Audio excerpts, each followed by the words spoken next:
गद्दी के लिए राजनीति करता, मजहब के लिए नहीं करता, धर्म के लिए नहीं करता। आज देख लीजिए कितने नेता हैं जो धर्म का नाम लेकर धर्म को बेचते हैं, श्री रामचंद्र जी का नाम लेकर धर्म को बेचते हैं, कलिमे का नाम लेकर मजहब इस्लाम को बेचते हैं। क्या शास्त्रों में यही लिखा कि मोब लिंचिंग करो? शास्त्रों में लिखा है अहिंसा सत्यम करो दस्तयागा शांति रपैशुनम दया भुलेश्वर रूप तवम हीरे चापलाम। अरे गुस्सा करने की परमिशन नहीं है इस मंत्र में, गुस्सा करने की परमिशन नहीं है। यहाँ तो दंगा करा दिया जाता है जनाब। ट्रक भर भर कर लेकर जाते हैं, लोगों को पहुंचाते, वो दारू, वो चिकन, वो मटन खिलाया जाता है, तब जाकर घरों को आग लगा दिया जाता है। क्या ये धार्मिक काम?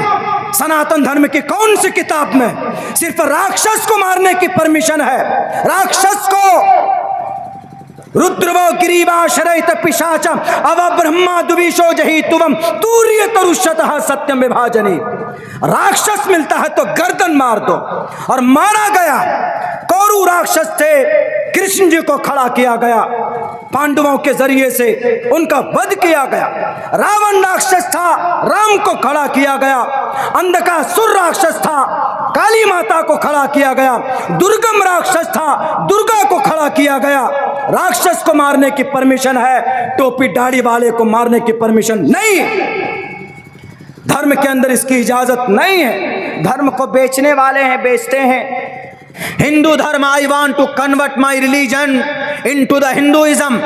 मैं हिंदुइज्म को अपनाना चाहता हूं, मैं हिंदू बनना चाहता हूं। अब्दुल्ला सालिम हिंदू बनना चाहता। कौन सा प्रोसेस है? कौन सा मूल मंत्र है? अगर मूल मंत्र उनको पढ़ाया जाएगा तो वही ब्रह्म सूत्र पढ़ाया जाएगा जिसमें लिखा हुआ है एकम ब्रह्म द्वितीयो नास्ते नेहना नास्ते किंचन एकम एवं अद्वैतम।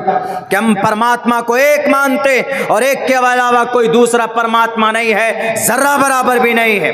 बहरे कैफ रही बात ये कि सनातन का लफ्ज इस्तेमाल हुआ है, लेकिन जब सनातन की तहकीक करेंगे तो वह कहीं ना कहीं जाकर उसका संस्कृत में इस्लाम का वही मतलब मिलता है। तो हम वही पहुंच जाते हैं कि हिंदू और मुसलमान किसी न किसी जमाने में भाई भाई थे। इनका नबी, इनके रसूल, इनका पैगंबर महाजल पलवान वाले मनु थे, जिन्हें हम नू कहते हैं। रास्ता भटक गए, बताने वाला नहीं मिला। शास्त्रों में अच्छी बातें, जैसे अगर कुरान को कोई पढ़ना छोड़ दे, सहाय सित्ता की तालीम देना छोड़ दे, अगर ये मदरसा बंद हो जाएगा जो मौलाना निसार साहब चला रहे हैं, सारे मदरसे बंद कर दिए जाएं, आने वाले 20 साल के बाद हमारी जो नई नस्ल है, इनके सामने में कोई एक खुदा नहीं होगा, बल्कि 1 करोड़ खुदा के ये भी पुजारी होंगे। ये भी उनके सामने अपने माथे को टेकेंगे, ये अपने अकाबिर के नाम पर बुतों को बना लेंगे। क्या बुत की इबादत जायज है? न तो इस्लाम में जायज है, न हिंदू धर्म में जायज है। अंधन तमह प्रियोशंति असंभूति मुपास्ति ततु भूय इव्युति तमुयु संभूति अमृतः। पूछिए गुरुजी से इसका मतलब क्या है? अंधन तमह अंधकार में है, अंधन तमः प्रियोशंति असंभवती मुपास्ति, असंभव चीज की जो पूजा करता है। मिसाल के तौर पर कोई सूर्य को खुदा मान लेता है और सूर्य की पूजा करता है। असंभव सूर्य को, बहुत से लोग हवाओं को देवता मान लेते हैं और हवाओं की पूजा करते हैं। बहुत सारे आदमी पानी को खुदा मान लेते, आग को खुदा मान लेते, मट्टी को खुदा मान लेते। असंभवती मुपास्ति, असंभव चीज की पूजा करना, वो आदमी अंधकार में है। लेकिन अगर कोई आदमी कहता है कि हम तो असंभव चीज की नहीं करते जी, हम तो लो संभव की करते हैं। संभव का मतलब अब इन चारों चीजों से, हवा, आग, पानी, मट्टी से बनाकर एक बुत आपने बनाया, एक आपने प्रतिमा बना ली किसी की, एक आपने एक मुजस्समा, एक शक्ल बना ली किसी चीज की, अब उसकी पूजा करेंगे तो जायज? बिल्कुल जायज नहीं। असंभवती मुपास्ति ततु भूय इव्युति तमोयो असंभूतियामृतः। बहुत ज्यादा संस्कृत के बारे में तो गुरुजी बता ही सकते हैं। हम लोग तो संस्कृत हमारा फेवरेट लैंग्वेज नहीं है, हमारी फेवरेट लैंग्वेज तो अरबी है या हिंदी है या उर्दू। इन चीज़ों को हम प्रीफर करते हैं, पसंद करते हैं। असंभोत्यामृतः, या अगर कोई आदमी हवा पानी आग मट्टी, आप देखेंगे जब कोई मूर्ति बनाई जाती है, मिसाल के तौर पर दुर्गे माता की कोई मूर्ति बनाता है तो उसके अंदर पहले कुछ लकड़ियां डालते, फिर ऊपर से मट्टी डालते, मट्टी डालने के बाद उसकी शक्ल बनाई जाती, उसको फिर कुछ दिनों तक आग में डाल, उसमें हवा में डाल देते सूखने के लिए, फिर धूप भी पड़ती, धूप से उसकी वो जब मजबूत हो जाती, उसके बाद कहीं कहीं आपने देखा होगा कि उसमें आग भी देते हैं, या आग के जरिए या धूप को आग मान लीजिए उसको सेकते हैं, उसको मजबूत बनाते हैं, तब जाकर उसको कहीं पर ले जाकर उसकी प्राण प्रतिष्ठा करते हैं, तब जाकर उसको कहीं पर रखते हैं, उनके सामने पूजा करते हैं, उनके सामने में मन्नतें मांगते हैं। अगर कोई आदमी हिंदू है तो कोई मूर्ति की, मुसलमान है तो किसी कब्र की पूजा करता है, देयर इज इक्वल, ये बराबर है। अगर कोई मुसलमान किसी मजार के सामने जाकर किसी बुजुर्ग के सामने अपनी मुकद्दस पेशानी को झुकाता है तो वो भी मुजरिम है। कुरान की आयत उसे कहती है, इन्नल्लाह ला यगफिरु अन युशरक बिही व यगफिरु मा दून ज़ालिका लिमन यशा, वो भी मुजरिम। मूर्ति पूजा करने वाला अगर नास्तिक है, नॉट एक्सेप्टेबल है, ब्रह्मा के सामने, लॉर्ड के सामने, ईश्वर के सामने, तो कब्र के सामने पेशानी झुकाने वाला तू भी मुजरिम, तू मुसलमान नहीं हो सकता, तू भी गुनहगार है।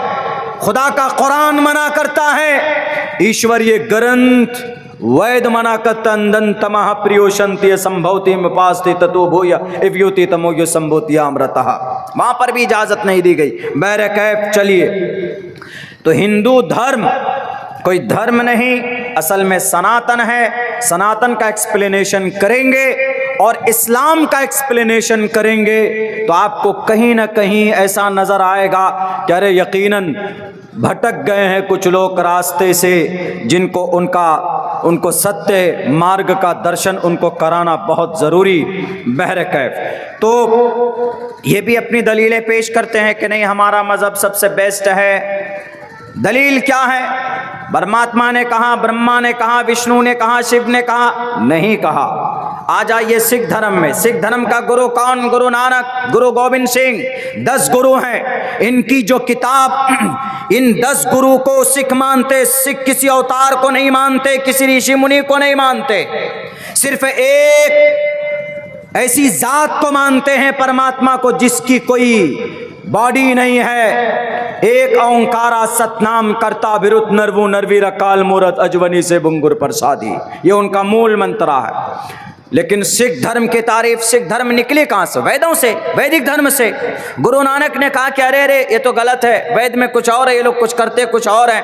वहाँ पर कहा गया कि भाई अनेक ईश्वर देवी देवता की पूजा मत करो, मूर्ति पूजा मत करो, ये लोग मूर्ति पूजा करते। वहाँ कहा गया कि गुस्सा मत करो, ये लोग मॉब लिंचिंग में लोगों को मार देते।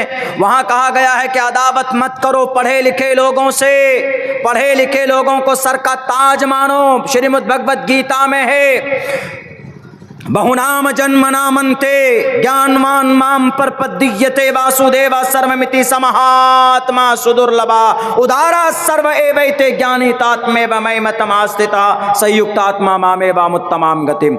लेकिन यहाँ पढ़ा लिखा कोई मौलाना साहब आ जाए तो उनकी टाड़ी पकड़कर, उनकी टोपी उतार कर उसको फिर थप्पड़ मारा जाता। इसीलिए गुरु नानक जी भ्रमित हो गए, बहुत ज्यादा नाराज हो गए। उन्होंने कहा कि नहीं नहीं, हम अपना अलग रखेंगे। इसीलिए वो वैदिक धर्म से अलग हुए, वैदिक धर्म से जैन भी अलग हुए, वैदिक धर्म से बौद्ध भी अलग हुए।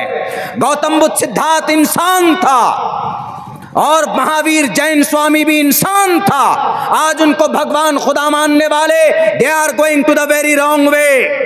आप गलत रास्ते पर हो। आपका खुदा एक रोज इंसान था और इंसान खुदा हो सकता है? नहीं हो सकता। कुरान ने भी मना किया है, शास्त्रों ने भी मना किया। जो इंसान होगा वो खुदा नहीं हो सकता, इसलिए कि वो इंसान है। इंसान की कमजोरी होती है। नतस्य कश्चित पतरस्टी लुके नचिस्तान वच्चितिस्य लिंगम। अभी कई 100 मंत्र और श्लोक पढ़े जा सकते हैं। कुरान करीम की कई आयतें पढ़ी जा सकती है कि जो इंसान होगा वह खुदा नहीं हो सकता है। बहर कैफ शॉर्टकट करना चाहता हूँ, रात को 2:30 बजे मेरा टाइम दिया गया है। चूँकि तरतीब ऐसी बनी तो हम और आप क्या कर सकते। मेरे भाइयों, तो सब लोगों ने कहा कि हमारा मज़हब बढ़िया है। उनके गुरुओं ने कहा या उनके महाराजाओं ने कहा या उनके ऋषि मुनि ने कहा या उनके धार्मिक लोगों ने कहा, लेकिन इस्लाम इज़ द बेस्ट रिलीजन कैसे है? अब्दुल्ला सालिम ने नहीं कहा, मोहम्मद रसूलुल्लाह ने नहीं कहा, तमाम अंबिया रसूल ने नहीं कहा। इस्लाम सबसे बेस्ट इसलिए हम मानते हैं चूँकि इस्लाम की दलील, बेस्ट होने की, अच्छा होने की दलील अल्लाह तबारक व तआला ने कहा, अल्लाह ने कहा इन्नद्दीन इंदल्लाहिल इस्लाम। इसीलिए इस्लाम दुनिया का सबसे बेहतरीन मज़हब है, चूँकि इस्लाम की तारीफ़ अल्लाह ने अपनी ज़ुबान में ख़ुद से की है। कुरान करीम क्या आयत है, हदीस भी नहीं है कि कुछ लोग कह देंगे नहीं नहीं इनकी सनद तो ज़ईफ़ है, ये तो ज़ईफ़ हदीस है, ये तो मनगढ़ंत हदीस है, मौजू हदीस है, बोल सकते हैं। इसलिए अल्लाह ने कहा इन्नद्दीन इंदल्लाहिल इस्लाम, in the sight of myself Islam is the best religion to the entire world. इस्लाम सबसे बेहतरीन मज़हब है, ये अल्लाह तबारक व तआला की तरफ से। और गुरुजी भी यहाँ बैठे हैं, ये जो मुसलमान हैं, आज जो लोग तुले हुए हैं कह रहे नहीं तुम पहले भारतीय बन जाओ, तुम पहले हिंदुस्तानी बन जाओ, अपने आप को मुसलमान क्यों कहते हो? मुसलमान इनका नाम जो मुसलमान है ये भी नाम अल्लाह ने रखा है, किसी नबी ने नहीं रखा, अल्लाह ने खुद से रखा है कि तुम्हारा नाम क्या होगा। मज़हब इस्लाम तो अच्छा है चलो, लेकिन जो इस्लाम पर चलेंगे, इस्लाम पर चलने वालों का नाम मुसलमान हुआ सम्माकुमुल मुस्लिमीन, ये सब मुसलमान। अब मुसलमान कौन, सच्चे पक्के मुसलमान कौन रहेंगे? कामिल मोमिन कौन रहेगा? पुख्ता मोमिन कौन होगा? मोमिन कामिल कौन होगा? सच्चा मोमिन कौन होगा? सच्चा मुसलमान कौन होगा? ये अल्लाह के नबी अलैहिस्सलातु वस्सलाम ने अपने हदीस में बताई कि सच्चा मुसलमान कौन है। और अल्लाह ने कुरान में कहा भी है वला तहिनु वला तहज़नु व अंतुमुल आलौन, तुम ही सरबलंद रहोगे, लेकिन शर्त यह है कि तुम्हें मोमिन बनकर रहना होगा, मोमिन बनकर रहना होगा। मोमिन यानी अल्लाह तबारक व तआला के जितने भी इरशादात, अल्लाह के नबी के जो तरीक़े हैं, जो अतवार हैं, नबी और रसूल को उनके लाई हुई शरीयत को मान कर और उनको अमल करना अपनी ज़िंदगी के अंदर में, वही सच्चा मोमिन हो सकता है, कामिल मोमिन हो सकता है, मोमिन बनकर वही रह सकता। नमाज छोड़ने वाला गुनहगार है, नमाज छोड़ें और आप कहें कि मौलाना हम सर बुलंद रहेंगे, हो नहीं सकता। पूरी दुनिया आपको मिटाना चाहती है, पूरी दुनिया के लोग एक प्लेटफॉर्म पर हैं। ये जालिम बेवकूफ़ दुनिया का अंधा लंगड़ा और लूला सुपर पावर अपने आप को कहता है अमेरिका, वो तो सबसे बड़ा बेवकूफ़। गजा पट्टी में मार दिए गए 85,000 लोग, उनका खून नजर नहीं आया, और अभी तुम्हारे कुछ 100 बच्चे मरे तो तुम चीखते हो कि हमारे हॉस्पिटल को ध्वस्त कर दिया। गजा पट्टी में एक भी हॉस्पिटल बाकी नहीं है, गजा पट्टी की एक भी बिल्डिंग बाकी नहीं है। जब तुमने 60-65 हज़ार RDX बम पानी की तरह बरसाया तो वहां इंसान नहीं बसते हैं, लेकिन चूंकि वह कलमा पढ़ने वाले, नहीं मालूम लोगों को कलमा पढ़ने वाले से इतनी क्यों दिक्कत है, क्या परेशानी। दुनिया का सबसे अमन परस्त कोई कौम है तो वह मुसलमान है। अल्लाह के नबी को 13 साल तक तकलीफ दी गई कि नहीं दी गई? कोई इंसान बताए कि 3 साल तक उसको बंद कर दिया गया और तब भी उन्होंने तलवार नहीं उठाई। कोई बता सकता है उनके नजरों के सामने उनके दोस्तों के जिस्म के टुकड़े हो गए, 80-80 साल बूढ़ी औरत के जिस्म को फाड़ दिया गया, तब भी तलवार नहीं उठाई। उनके गर्दन के ऊपर में ओजड़ी डाली गई, तब भी इंतकाम नहीं लिया।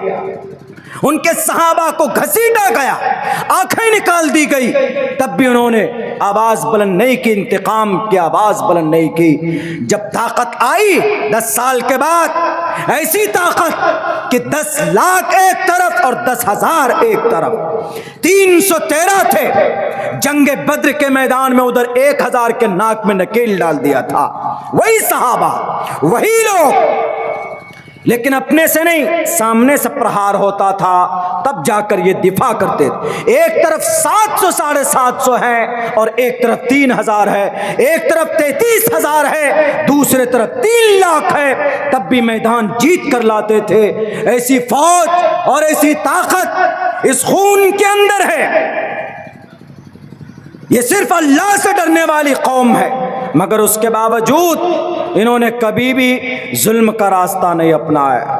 अल्लाह के नबी अलैहिस्सलाम 9 जंगों आपने 9 बजाते खुद 9 जंग में गए, बल्कि 27 गज़वात में गए आप अलैहिस्सलातु वस्सलाम, जिनमें 9 जंग हुई, 9 मर्तबा, लेकिन आपने कहीं पर भी किसी भी इंसान का एक कतरा खून अपने हाथों से नहीं बहाया। और आपने ये कहा, आज जो बच्चों पर बम बरसाते हो इसराइल और उसके पीछे चापलूसी करने वाले, गुलामी करने वाले सुपर पावर अमेरिका,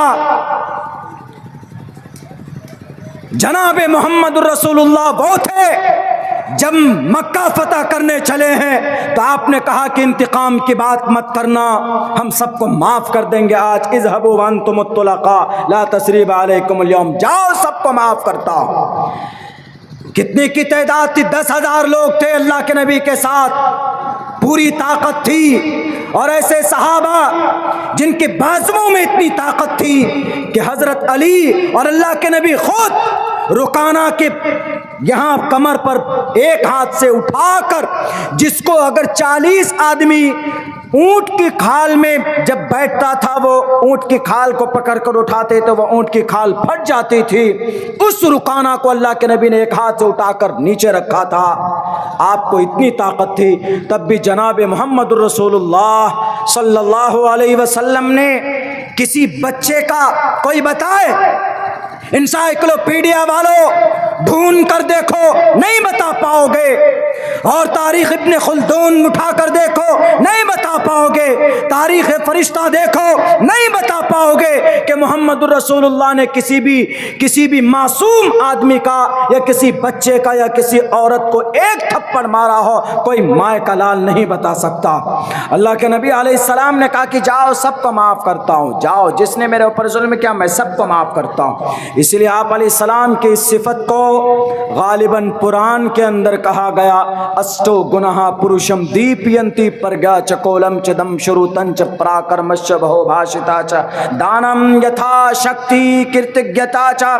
ताकत होने के बावजूद उन्होंने अपनी जानी दुश्मन को माफ किया। आप अलैहिस्सलाम के चचा सैयदुश्शुहदा अल हमजा जिस्म के टुकड़े किए, सीना फाड़ कर अतड़ियां निकाली गई, आपके उंगलियों के पोरवे काटे गए, नाक काट दी गई, आपके कान काट दिए गए, कलेजे को निकाला गया, आपके दिल को निकाला गया, गले का हार बनाया गया। उसके बावजूद ऐसा करने वाला कौन? वहशी दरिंदा उस वक्त था। लेकिन जब ईमान लेकर आए तो आप अलैहिस्सलाम ने इस जानी दुश्मन को, आप अलैहिस्सलाम सबसे ज्यादा चहीते, आप सबसे ज्यादा प्यार करते थे सैयदुश्शुहदा अल हमजा से, जो क्या हजरत हमजा का उनकी शक्ल और आपके अब्बा अब्दुल्ला की शक्ल सेम थी। हजरत हमजा ने एक मौके पर कहा था अल्लाह के नबी से कि ऐ मोहम्मद, तुम्हें तुम्हारे अब्बा की शक्ल तुम्हें याद आए तो मुझे याद कर लेना, क्योंकि उनकी शक्ल मेरी शक्ल एक जैसी अल्लाह ने बनाई है। और सुनो भतीजे, जहां तुम्हारा पसीना बहेगा वहां हमजा अपना खून बहा देगा। जंगे बद्र के मौके पर, जंगे उहद के मौके पर, बद्र में नहीं उहद में हजरत हमजा रजी अल्लाह ताला बहुत दर्दनाक अंदाज में शहीद किए गए। यानी इस तरह कि उनकी शक्ल नहीं पहचानी जा रहे थे। आप अलैहिस्सलाम के सामने लाशें लाई गई, उनकी लाश लाई गई तो आपने इनका पहचानने से इनकार कर दिया कि मेरे चचा नहीं है, जाओ लेकर इनको। तब जाकर उनकी बहन ने पाँव की उंगलियों के पोरवों से पहचाना कि ये हमजा है। तब आपकी चीख निकल गई मोहम्मद रसूलुल्लाह की, आप गुस्से में आए, आपने कहा कि जालिमों, एक के बदले मोहम्मद इब्न अब्दुल्ला 70 को लटकाएगा, एक के बदले 70 को मारेगा। लेकिन फौरन आवाज आई कि मोहम्मद आप एक के बदले 70 को नहीं मार सकते, एक के बदले इस्लाम में एक ही मार सकते हैं। इसी को क़िसास बोलते हैं। क़िसास ये वहाँ के लिए है जहाँ शरीयत इस्लाम नाफिज है, भारत में नहीं है। क़िसास इसी को बोलते हैं, जिस अंदाज में उसने मर्डर किया है, जिस अंदाज में उसने कत्ल किया है, उसी अंदाज में आप मार सकते हो। अगर आप माफ़ करते हो तो इसका मकाम व मर्तबा ज़्यादा।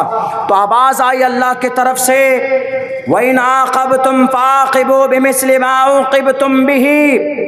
ऐ मोहम्मद, आप एक के बदले 70 को नहीं मार सकते, एक के बदले एक ही को मार सकते हैं। आप 2 भी नहीं मार सकते, 3 भी नहीं मार सकते। लेकिन आप घबराइए नहीं, मैं जानता हूं मोहम्मद रसूलुल्लाह आपका दिल बहुत टूटा है, आपका चहीता, आपके चहीते चचा को शहीद किया गया है। लेकिन आज क़यामत तक जितने भी शहीद होंगे, हजरत आदम अलैहिस्सलाम से लेकर अब तक और अभी से लेकर क़यामत तक, उन तमाम शहीदों में सबका सरदार अगर कोई होगा, वो देखो मैंने अर्श पे लिख दिया है, सैयदुश शुहदा अल हमजा, तमाम शहीदों का सरदार हमजा रजी अल्लाह ताला अन्हु, आपके चचा।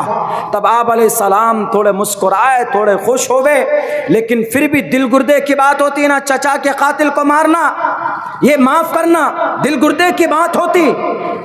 आया तौबा करने के लिए, माफ़ी मांगने के लिए, और फिर इस्लाम कबूल किया।